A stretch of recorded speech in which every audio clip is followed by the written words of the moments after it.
Sa kasalukuyan, patuloy yung pag-iral ng northeasterly wind flow sa may bahagi ng northern and central Luzon at magdadala ito ng maulap na kalangitan na may mga pag-ulan sa may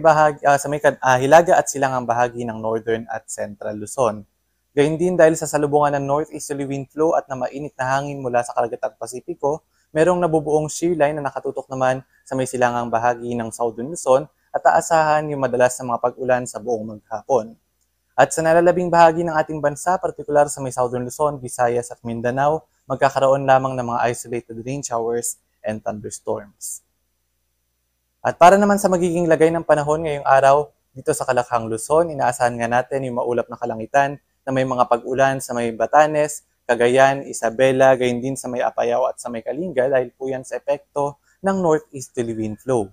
At mahinang pag-ulan naman o mapulupulong mahihinang pag-ulan o pag-ambon ang mararanasan sa nalalabing bahagi ng Northern at Central Luzon.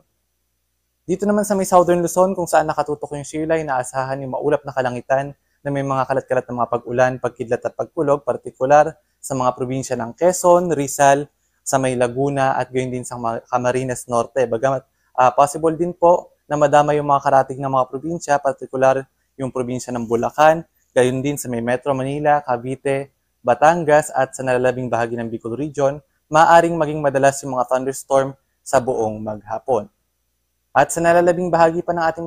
ng Luzon, magiging bahagi maulap hanggang sa maulap yung kalangitan and possible nga yung mga thunderstorms, especially sa hapon at sa gabi. Agwat ng temperatura sa Lawag at sa Metro Manila nasa 24 to 32 degrees Celsius, sa may Tuguegarao nasa 23 to 32, sa may Baguio City 16 to 23, dito naman sa may Tagaytay, 23 to 30, sa may Legazpi, 25 to 31, at sa may Puerto Princesa at Calayan Islands, nasa 25 to 32 degrees Celsius.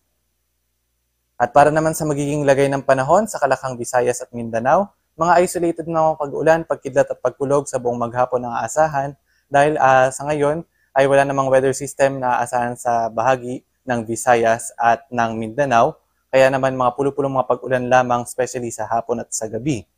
Agwat ng temperatura sa may Iloilo, Metro Cebu at Tacloban nasa 26 to 32 degrees Celsius, Cagayan de Oro 25 to 32, sa may Metro Davao at sa may Zamboanga City nasa 25 to 34 degrees Celsius.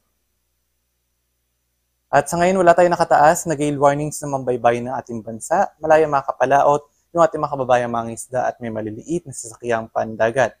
Iba yung pag-iingat lamang sa mga papalaot sa mga baybayin ng Northern at Central Luzon, kung saan naasahan yung katamtaman hanggang sa matataas na mga pag-alon, dulot ito ng northeasterly surface wind flow. At para naman sa magiging lagay ng panahon sa mga susunod na mga araw sa mga pangunahing syudad ng ating bansa, inaasahan natin na hanggang weekends ay iiral pa rin yung northeasterly wind flow sa may bahagi ng Northern at Central Luzon, kaya po dito sa Baguio City ay mga pulupulong mga mahihinang pag-ulan o pag-ambon ang aasahan hanggang sa weekends. At sa nalalabing bahagi ng ating bansa, bahagi maulap hanggang sa maulap yung kalangitan at may mga isolated lamang ng mga pag-ulan, pagkidlat at pagkulog dulot ng mga localized thunderstorms.